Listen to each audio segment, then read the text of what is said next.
Coach, any injury updates for us? No, Frank is out, so Jarrett Jack will be activated. Okay. When you take a look at Kyrie, obviously he's incredibly difficult to defend. How do you go about taking someone like that out of their rhythm? Well, you don't. He's going to get his points. You just can't let him have a big night. We got to put pressure on him at all times, make him work. Maybe he gets tired towards the end of the game. That's kind of your only hope with guys like that. What are you seeing from Tim Hardaway Jr.? He had some great shooting nights in the preseason and maybe not as much as the regular season starting here. What do you see in there? I don't think it's anything. He probably won't ever say it, but I think his ankle was bothering him a little bit. He had twisted his ankle in practice a few times and just kept practicing through it. He didn't sit out. So, I don't know if he's got the same spring that he always does, but he feels better now. So, and with shooting, it's 2 games in. It's a long season that balances out. What are some of the progress points you've seen in your offense in the early going? Well, we're executing some plays correctly. I thought in the fourth quarter the other day against Detroit, we scored plenty of times. It's still a matter of getting those stops at the end of the game when we need them. So, they're continuing to work on it. It's new for a lot of the guys, and we miss opportunities, I think, sometimes because they're not familiar with each other yet, as well as they can be. So, again, they're just going to keep working on it. There's so much talk about Kristaps being the leader of the team. How do you think he's responded to it early on? Yeah, we have several leaders on the team. We got some veterans, and then KP is trying to step up into that role, and I think he's done it with his example. He practices hard every day. He goes out in the game, and he's played big minutes and has put the full energy on both ends of the court.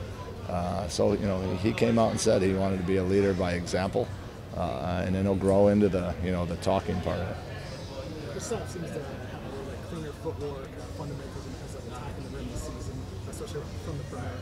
Is that something you've kind of observed in his game so far in the early going this year? Well, he's 22 years old. He's going to learn something new every summer. He comes back. He's getting stronger. And that just happens. That's the growth of a player when they come in young, and so he's doing a great job for us right now, and I think he'll keep it up. Jeff, they made a big trade here in August, and it was kind of a difficult thing for Brad to, rearrange the furniture. You guys made one on media day. How crazy was that? What's that challenge been like for you? It is what it is. You like to be a team that, 2-3 years into it, you got the same group back. But I think in this NBA game today, it doesn't happen as often. So, you do the best. I think that's why offenses are kind of simplified with a lot of pick and rolls, and as the season goes on, they get more complicated. So you just have to adjust to your players, and it takes a little while to find out which groups work well together. So that's a constant battle for the coaches. But things like that'll happen. There's trades in mid-season that happen. So you always got to be ready. When you trade a veteran all-star like that, is it kind of a sea change in how you approach things, your expectations? Well, we were going with kind of some new offensive stuff, and Carmel, you could always just kind of say, okay, here's the ball, go score. We have to do it more as a team. We can get KP the ball in certain areas where he can do some of those same things, but we have to do it as a team and help each other out and not rely on one guy.